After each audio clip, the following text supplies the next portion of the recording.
గురుగారు, వార్ధక్యం అనేది ఎవరికైనా తప్పనిదే. అటువంటి వార్ధక్యాన్ని బాల్యంతో సమానంగా చెప్తూ ఉంటారు. మరి మన సంప్రదాయం ఈ వార్ధక్యం గురించి ఎలా విశ్లేషించింది? ఎందుకంటే ఎంతటి వాడైనా సరే గుప్పెట్లో ఉన్న నీరు జారిపోతున్నట్లుగా ఆయుష్ తరిగిపోతూ ఉంటుంది ఎంతటి వాడికైనా. పుట్టినరోజు వస్తే ఏదో పెద్దవాళ్ళు చెప్తారు కదా, వార్ధక్యం అనేది ఎవరికైనా తప్పంది. అయితే కొంతమంది తెలియక ఈ వార్ధక్యాన్ని హేళన చేస్తూ ఉంటారు. అంటే తమకంటే ముందు వార్ధక్యంలోకి ప్రవేశించినటువంటి వాళ్ళని చూసి ఇప్పటికీ అలాంటి తత్వం కలిగినటువంటి వాళ్ళు ఉన్నారు. వాళ్ళకి హెచ్చరికగా, అంటే వార్ధక్యాన్ని మనం గౌరవించాలి. ఎందుకంటే రేపు కూడా మనం ఆ ప్రాంగణంలోకి ప్రవేశించబోతున్నాం, అందరం తప్పనిసరిగా అనుభవించబోతున్నాం. కాబట్టి ఎవరైతే ముసలి వాళ్ళు ఉన్నారో వాళ్ళని మనం హేళన చేయకూడదు, గౌరవించాలి. దీనికి చెంప చెళ్ళుమనేటట్లు సంస్కృత కవి ఒక చక్కటి శ్లోకం చెప్పాడు.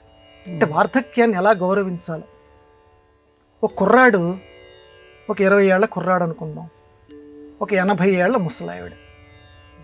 ఆవిడ పాపం నడుము వంగిపోయింది.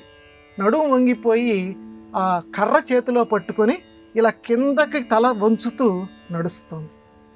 ఈ కుర్రాడు నవ్వుతూ అన్నాడు, అద పశ్యసి కిం భువి అని మాట్లాడు. ఓ ముదుసలి, ఏమిటి నువ్వు అంత వంగి చూస్తున్నావు, ఏమైనా కింద పడిపోయిందా ఏమిటి అన్నాడు. నిజానికి ఏం కింద పడలేదన్న విషయం వీడికి తెలుసు, ఆవిడికి తెలుసు.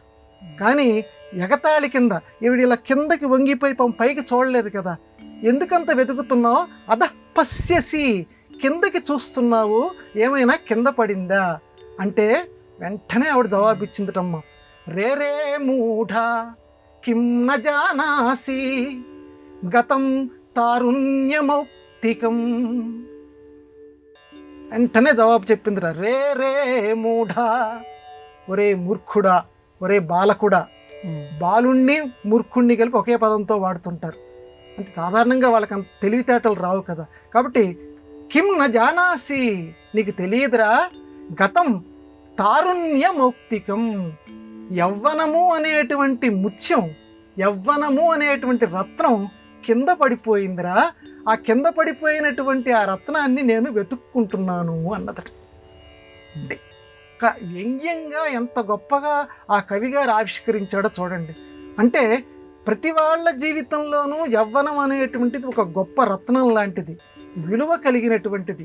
అది ఎప్పటికైనా ప్రతి వాళ్ళ దగ్గర నుంచి సెలవు తీసుకుంటుంది, వెళ్ళిపోతుంది. కాబట్టి ఈరోజు నా దగ్గర నుంచి వెళ్ళిపోయింది, రేపు నీ దగ్గర నుంచి కూడా ఆ యవ్వనము అనేటువంటి రత్నం వెళ్ళిపోతుంది. నా స్థితికి నువ్వు గనక బతికి ఉంటే నా స్థితికి నువ్వు కూడా వస్తావు, నడుము వంగిపోతుంది, కర్ర పట్టుకోవాల్సిందే. కాబట్టి గతం తారుణ్యమౌక్తికం, యవ్వనము అనేటువంటి రత్నం కింద పడిపోయింది, దాన్ని నేను వెతుక్కుంటున్నాను అన్నదట. అంటే ఎవరిని హేళన చెయ్యకు, యవ్వనం అనేటువంటిది ఎవరి నుంచైనా వెళ్ళిపోతుంది అని చెప్పటానికి వార్ధక్యాన్ని ఎవ్వరూ కూడా ఎగతాళి చేయకూడదు సుమా, గౌరవించాలి సుమా.